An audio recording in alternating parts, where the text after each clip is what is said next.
15 अगस्त 1947। यह तारीख हर एक भारतीय के दिल में बसी हुई है।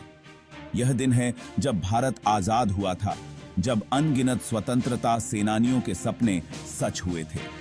भारत की आजादी की लड़ाई एक लंबी यात्रा थी जो अटूट साहस और एकता की कहानी है। 1857 के प्रथम स्वतंत्रता संग्राम से लेकर महात्मा गांधी के नेतृत्व में अहिंसक आंदोलन तक आजादी का रास्ता कुर्बानियों से भरा था। यह कहानी उनके संघर्ष और स्वतंत्रता के लिए अटूट प्रतिबद्धता पर प्रकाश डालती है। असंतोष के बीज स्वतंत्रता संग्राम से बहुत पहले बो दिए गए थे। ब्रिटिश ईस्ट इंडिया कंपनी ने व्यापार की आड़ में धीरे धीरे भारत में अपना राजनीतिक दबदबा बनाना शुरू कर दिया। भारत के संसाधनों का व्यवस्थित शोषण और ब्रिटिश कानूनों को थोपना लोगों के मन में असंतोष पैदा कर रहा था। शुरुआती विद्रोह हालांकि बिखरे हुए थे, लेकिन बढ़ते असंतोष को दर्शाते थे। सन्यासी विद्रोह, चुआर विद्रोह और वेल्लोर विद्रोह आने वाले तूफान के शुरुआती संकेत थे। अवज्ञा के ये शुरुआती कार्य भारतीय लोगों की अदम्य भावना का प्रमाण थे। उन्होंने संगठित संघर्ष के अग्रदूत के रूप में काम किया, जो अंततः पूरे देश को अपनी चपेट में ले लेगा। 1857 में एनफील्ड राइफलों के लिए चर्बी लगे कारतूसों से जुड़ी एक मामूली सी घटना ने विद्रोह की आग भड़का दी। कारतूसों के बारे में अफवाह थी कि उनमें जानवरों की चर्बी लगी है, जिससे हिंदू और मुस्लिम दोनों सिपाहियों की धार्मिक भावनाएं आहत हुईं। मेरठ में जो सैन्य विद्रोह के रूप में शुरू हुआ, वह जल्द ही पूरे उत्तर भारत में फैल गया। सिपाही स्थानीय शासकों और आम लोगों के साथ मिलकर अंग्रेजों के खिलाफ उठ खड़े हुए। यह विद्रोह, हालांकि अंततः कुचल दिया गया, भारत के स्वतंत्रता संग्राम में एक महत्वपूर्ण मोड़ था। यह ब्रिटिश शासन को उखाड़ फेंकने का पहला संगठित प्रयास था, जिसने विभिन्न पृष्ठभूमि के लोगों को एक समान उद्देश्य के लिए एकजुट किया। 1857 के विद्रोह के बाद भारतीय राष्ट्रवाद का उदय हुआ। इस विद्रोह ने भारतीय समाज के विभिन्न वर्गों को एकजुट किया और ब्रिटिश शासन के खिलाफ एक संगठित प्रतिरोध की नींव रखी। शिक्षित भारतीयों की एक नई पीढ़ी ने ब्रिटिश शासन की वैधता पर सवाल उठाना शुरू कर दिया। ये युवा बुद्धिजीवी भारतीय समाज में जागरूकता फैलाने और स्वतंत्रता की भावना को प्रोत्साहित करने में महत्वपूर्ण भूमिका निभा रहे थे। उन्होंने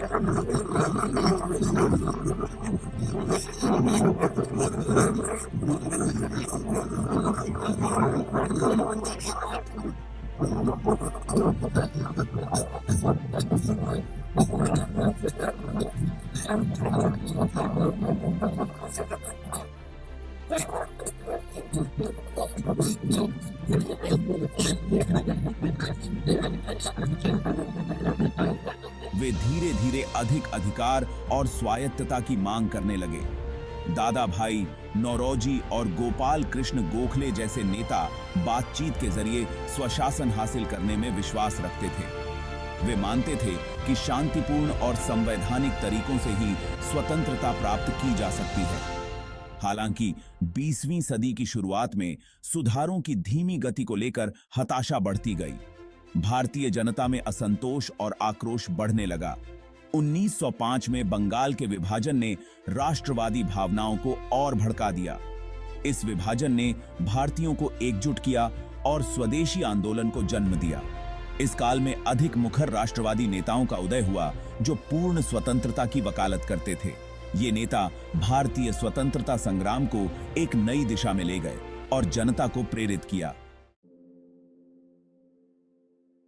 भारतीय स्वतंत्रता आंदोलन को मोहनदास करमचंद गांधी के रूप में अपना मार्गदर्शक प्रकाश मिला।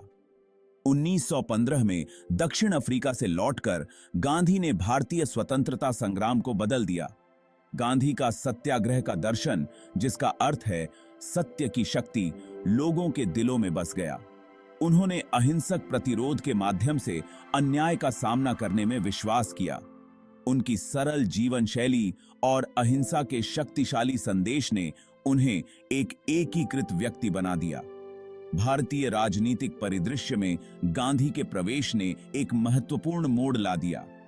उनके अनोखे दृष्टिकोण ने भारतीय जनता को पहले की तरह कभी नहीं देखा।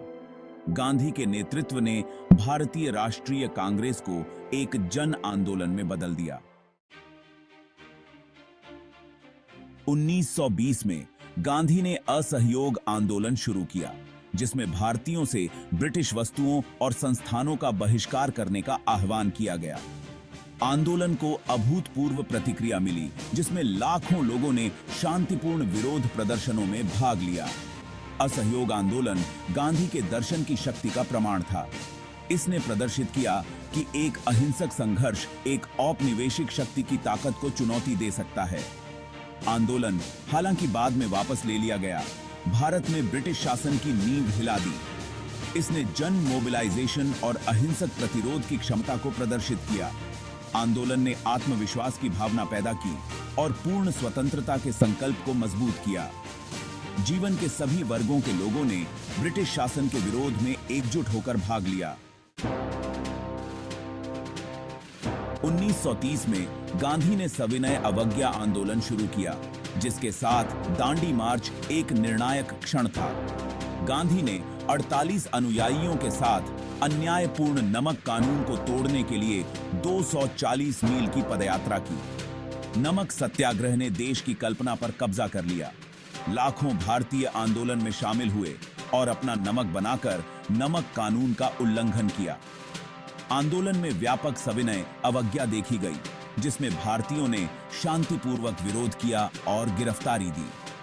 सविनय अवज्ञा आंदोलन ब्रिटिश सत्ता को सीधी चुनौती था। इसने औपनिवेशिक शासन के शोषणकारी स्वरूप को उजागर किया और नमक कानून के अन्याय को उजागर किया। आंदोलन हालांकि दमन का सामना करना पड़ा, पूर्ण स्वतंत्रता की मांग को और तेज कर दिया। जैसे ही द्वितीय विश्व युद्ध ने दुनिया को अपनी चपेट में ले लिया, यह स्पष्ट हो गया कि वैश्विक परिदृश्य में बड़े बदलाव आने वाले हैं। गांधी ने 1942 में भारत छोड़ो आंदोलन शुरू किया, जो भारतीय स्वतंत्रता संग्राम का एक निर्णायक मोड़ साबित हुआ, जिसमें ब्रिटिश शासन को तुरंत समाप्त करने की मांग की गई। इस आंदोलन ने पूरे देश में एक नई ऊर्जा और जोश भर दिया। करो या मरो के नारे के साथ यह आंदोलन पूरे देश में एक स्वतः स्फूर्त विद्रोह का गवाह बना। हर कोने से लोग इस आंदोलन में शामिल होने लगे। भारत छोड़ो आंदोलन हालांकि गंभीर दमन का सामना करना पड़ा, लेकिन इससे भारतीयों का हौसला और भी बढ़ गया। ब्रिटिश प्रशासन को पंगु बना दिया, कार्यालय खाली हो गए और प्रशासनिक कार्य ठप हो गए। यह स्वतंत्रता प्राप्त करने के लिए भारतीय लोगों के अटूट संकल्प को प्रदर्शित करता है। हर व्यक्ति ने अपने तरीके से योगदान दिया। आंदोलन ने बदलते वैश्विक परिदृश्य के साथ एक नई दिशा और गति प्राप्त की। यह स्पष्ट कर दिया कि भारत में ब्रिटिश शासन अपने अंत के करीब है। ब्रिटिश अधिकारियों ने भी इसे महसूस किया। भारत छोड़ो आंदोलन दशकों के संघर्ष और बलिदान की परिणति था। यह भारतीय स्वतंत्रता संग्राम का एक महत्वपूर्ण अध्याय है। दमन का सामना करने के बावजूद भारतीय लोग स्वतंत्रता की अपनी मांग पर अडिग रहे। उन्होंने कभी हार नहीं मानी। भारतीय लोग स्वतंत्रता की अपनी मांग पर अडिग रहे। अंततः उनकी दृढ़ता और साहस ने उन्हें विजय दिलाई। अब अमिकाती पद बातें ही 15 अगस्त 1947 को भारत ने आखिरकार अपने लंबे समय से चले आ रहे स्वतंत्रता के सपने को साकार कर लिया।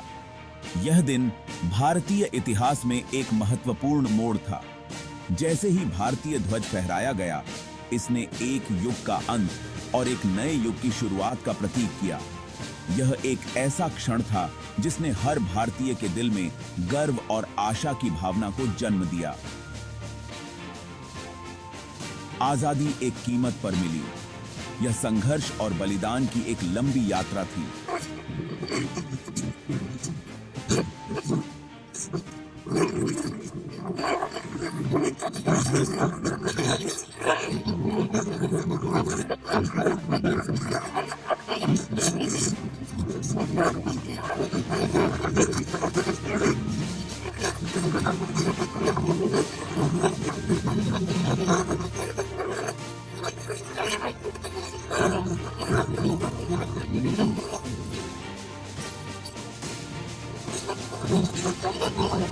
सिद्धांत दुनिया भर में सामाजिक न्याय के आंदोलनों को प्रेरित करते रहते हैं। महात्मा गांधी के विचार आज भी प्रासंगिक हैं। आजादी के बाद से भारत की यात्रा प्रगति और चुनौतियों से भरी रही है। देश ने कई क्षेत्रों में महत्वपूर्ण प्रगति की है, लेकिन चुनौतियां भी कम नहीं हैं। जब हम अपनी स्वतंत्रता का जश्न मनाते हैं, तो आइए हम उनके बलिदानों को याद करें और एक ऐसे भारत के निर्माण का प्रयास करें जो उनके सपनों